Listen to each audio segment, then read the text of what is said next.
Here we go.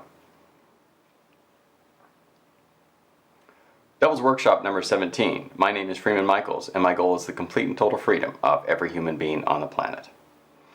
The goal of this video is to demonstrate a different way of viewing conversations, such that after you get the concepts and maybe consider new ideas, that you could be a little more powerful and more aware in your own situation. And the way that would play out is that you would have deeper thoughts on what's going on around you, so that you won't be as surprised, maybe always fighting for safety or fighting for normalcy.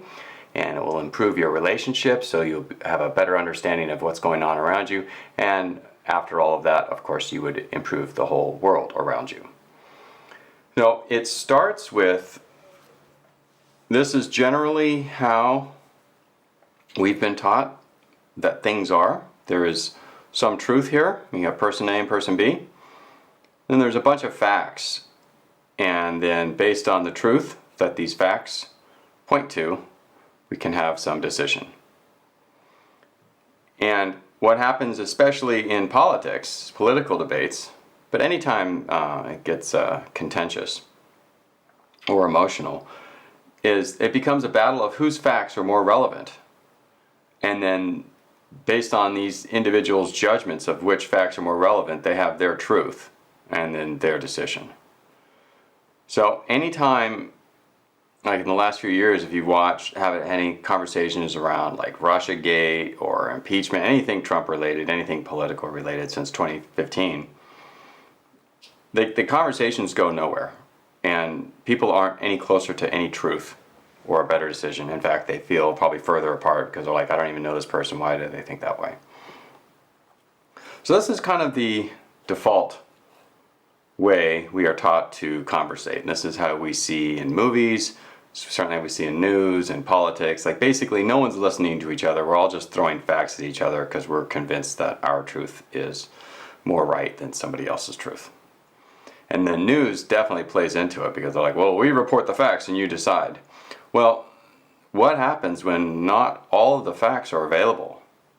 Like that can change the decision very drastically.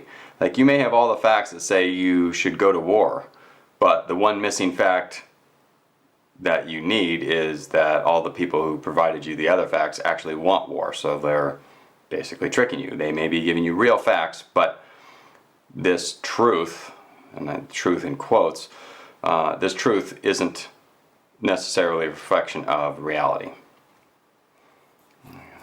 Bad time, computer.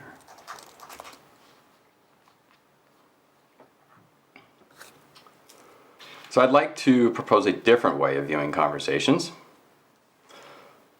So each person has the story that they tell themselves. This is how the world operates. This is, there's a whole bunch of hidden assumptions that make up their decision-making process. And when they deliver a message, let's call this the membrane of confusion. So they deliver their message, and it's like if you're a friend and you know their backstory, then message received, not a problem.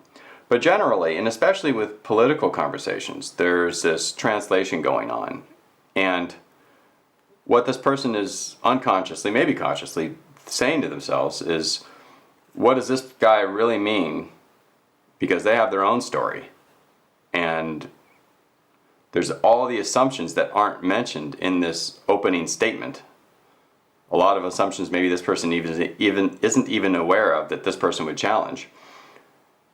Those just get lost in the message. And that says nothing about the intent of the person. I'm going to get into that. So let's say this person's story is, and this is the general progressive approach, progressive outlook, that at the end of the day, if you stand up for the little guy, and if everyone does that, the world will be a better place. You may not have all the right decisions, you may not always make the right choice, but at least if you're trying to stand up for the little guy, then the world will eventually be a better place. That's generally a progressive view. So they may want something like Medicare for all. And they send this message over to a conservative and like, yeah, we want Medicare for all because we don't want the world to be a shitty place where people are dying without health care.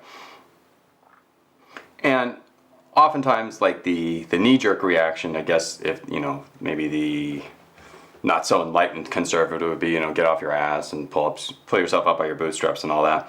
But at the end of the day, conservatives don't like the Medicare for all solution because of the way they view the world. And conservatives, think of conservatives this way. This is for progressives. So if you are a conservative watching this, imagine your decision-making process just being based on standing up for the little guy. And a lot of conservatives don't even really understand what that would mean. But here is what a conservative would consider more or less reality. So you have this, say your life is a game, a 100-yard dash. And your 100-yard dash may be different than someone else's. It may not be fair and it may not be right. But why would you throw away this gift from God of living this game of life? So you see the plan ahead, you see the path ahead of you, and you're like, okay, I have to run and I have to deal with maybe a pothole that shouldn't have been there, but I may have to jump or step around it, and that's just life. Why complain? Deal with it. Otherwise, it's kind of like an insult to God in conservatives' minds. So if you are playing the best game of life that you can based on what you can do, like inputs and outputs, like if I buy this insurance policy, I'll get this, or if it's a free market, I can go and get that. If that's your general base method of decision making, and someone proposes Medicare for all, and you're like, well, how am I going to change that plan? Because pretty much all these things from centralized authority don't seem to be working. And what the progressive is thinking is, has this person have no heart? It's like there's vets dying on the street because of the business world wants to send us to war. And this person's generally saying, pull yourself up, the conservatives saying, pull yourself up by your bootstraps. Like that's fucked. But what the conservatives actually saying is that they think the best course of action is to live life the way they do. That's their story. Life is a 100-yard dash. It's a gift from God. Don't complain. It's not like they're not trying to help other people. It's like if you're like, they legit conservatives legit do not understand progressives not getting off their ass and going to do something. Just like progressives don't legit understand conservatives, ignoring their heart is probably how it comes across. Libertarians are sort of a mix of both, but libertarians like the structure that conservatives like, so that the rules of the game. But unlike progressives who value standing up for the little guy the most, conservatives who value the structure and gift from God the most, libertarians tend to value freedom the most. And so that way, based on what happens in the world around them, they may make different governmental decisions than conservatives or progressives. And none of these perspectives are wrong. In fact, I would argue it's better to have a more variety of perspectives.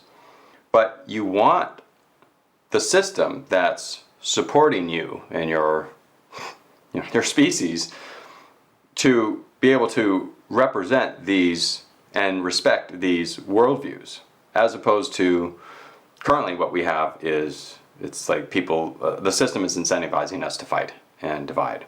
And there's nothing, you don't see anything in the media about how progressives can understand conservatives and vice versa. So when you have a conversation where a progressive's trying to tell a conservative something and the conservative's not really hearing it, it's like they come across as heartless, and it's almost like the progressives feel like conservatives must be stupid because they're not getting it. Like, how could you not get that we don't want dead people on the street? That's what that's legit what happens in the progressive mind. And conservatives are like, how do you legit not see that your party is not listening to you? And it's not a viable solution. It's not a viable path forward. That's also legit. And libertarians, to their credit, not so much the party, but the idea, it's like, human freedom. Without that, what are we doing? What are we doing here? So, when you engage in a conversation and the person gets triggered, it's still going good. What's going on is this person is operating outside of what is acceptable in this bubble. Like, if everyone stands up for the little guy, I may stand up for the little guy more, but if everyone does it ish, then we can make it through. But if you're so far outside this bubble, you're almost a bad person because you have no heart, according to this story. And this is the story that gets marketed to people who are more sensy, like me, snowflake. And this is a story that gets marketed to people who they fall back on logic and figuring out, how you're going to logic through your life. Figure out the path forward and then go for it and reevaluate. And again, both are valid. You want to be able to check your heart, and you also want it to make sense. And I think that when you enter in a conversation with the intent to change someone's mind, you can't do it just by a collection of facts, because that's not how human beings are. It's like we have this story, and this story has been reinforced by the way we move through the world throughout our entire lives. It's like, do you really think through an internet conversation you're going to get a conservative to want Medicare for all when they view the government as the enemy? It's like, why would you want the enemy making your healthcare decisions? So I would say the same about capitalism. In my opinion, everything is underneath capitalism because psychopaths pretty much rule the world, and they're the ones that are controlling government, and democracy doesn't really work. So when you're communicating, it's better to change your goal rather than to try and convince someone to change their story. Try to understand their story such that you can deliver a message that they will get without much translation. But then the act of trying to understand someone's story, once you realize that other people are moving through the world in a different way, you don't want to change their story. Like if your goal is to get Medicare for all, get healthcare for people, and you want average normal people on board with your plan, you have to understand why they don't want your original plan. So if it's Medicare for all, why wouldn't they want that? If it's a libertarian paradise, why wouldn't they want that? And then when you deliver a message, say, yeah, I recognize that you don't like that, here's my solution for this. So if you're talking to a conservative, here's, like when I talk to conservatives about like what I advocate, I give them the structure of it because they want to know, how do I live my life, what's going to go on, what happens if this guy's slacking off, what happens if I want more than this guy's willing to work for. That's their questions. And they're all valid because, yeah, you want to know if the system is going to work. Whereas the libertarians, a lot of times they'll ask for, is it compulsory? Like, are you going to force me to do anything? And that's also a very bad position to be in, because if you're forcing someone to do something, then the quality of what you're forcing upon them can drop, because it doesn't matter, you just force them on it. Like, Bill Gates' vaccine. So, the fix is to, when you engage in conversation, especially with politics, but anything that is emotionally intense, make it your goal to understand their story. Because if you try and deliver a message and you keep pushing this, a lot of times what happens is people get anxious and they get angry, and one person recognizes that the other person moves through a world in a way that breaks their worldview, breaks their story, bursts their bubble. Right? Donald Trump can't win, and then Donald Trump won, and all people are just like, so there's all these stories that are dependent on assumptions that we have just made, grown into, conditioned by, whatever, throughout our lives. And when you engage in conversations and you recognize that people are moving through the world a different way, recognize that they already do that. Getting triggered is not going to help you. It just means that, oh my God, maybe your bubble is smaller and it needs to grow. Maybe your story is limited and you don't understand other people. The assumption that you're right and they're wrong,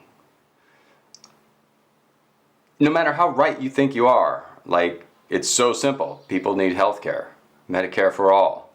But no matter how right you think you are, forcing it on someone is straight up Nazi-like behavior. So you can't go down that path at least not long term, and expect to get good results. You have to value that progressives want society to be moral. You know, you want to stand up for the little guy. Conservatives want society to work. They want the structure to actually be sound. Like if you don't like something, what's the process of changing it? It's legit. And libertarians want freedom. And I think all of those things are good goals. So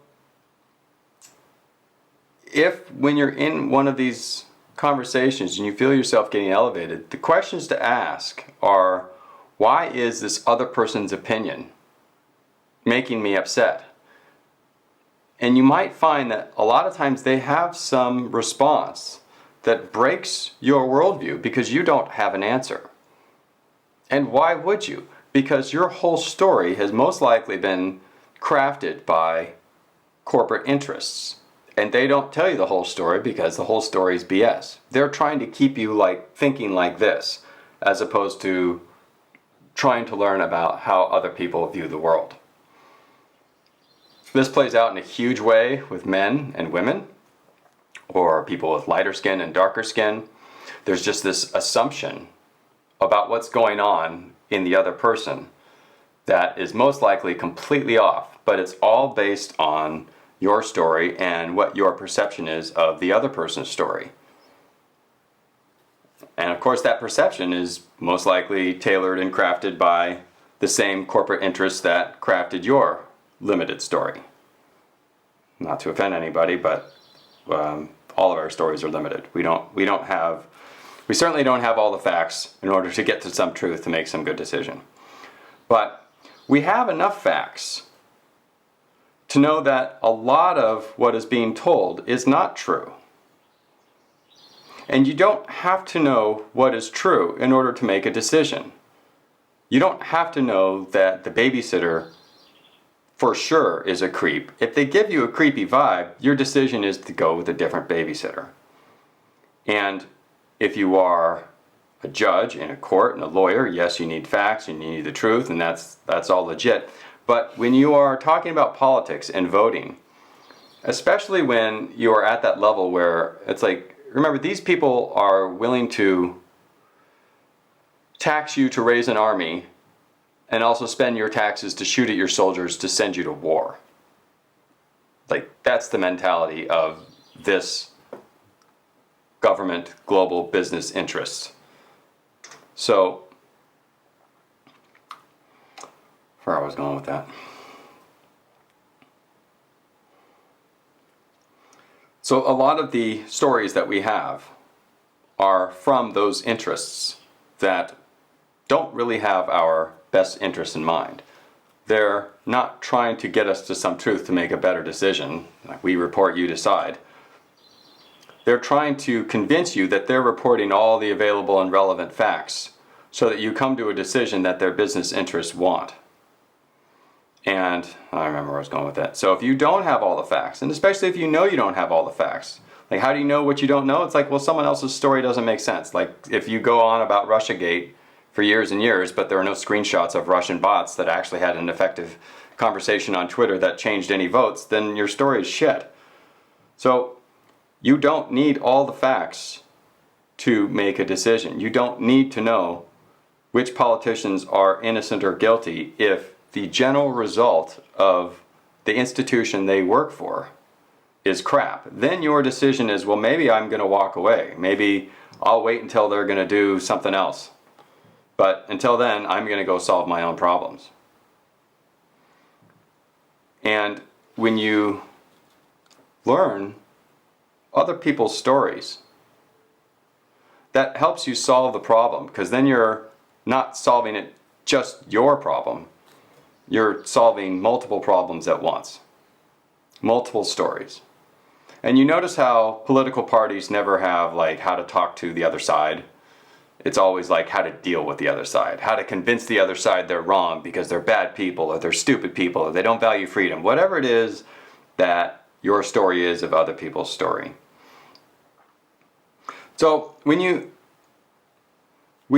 are engaged in an intense conversation, obviously there's going to be anxiety, and then you get like this weird social pressure, and you're not even focused on understanding their story. Maybe you're only focused on making sure people like you, or you're focused on making sure people think you're friendly or smart, or like everyone's got their insecurities.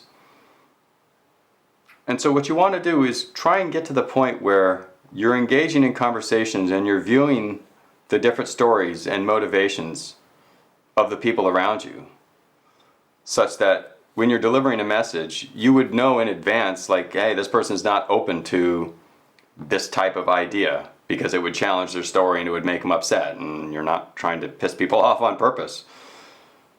Unless you follow my Twitter feed. So, overall, the general suggestion is to take a step back and stop assuming that you're right. Assume that you're right for your story and it makes sense.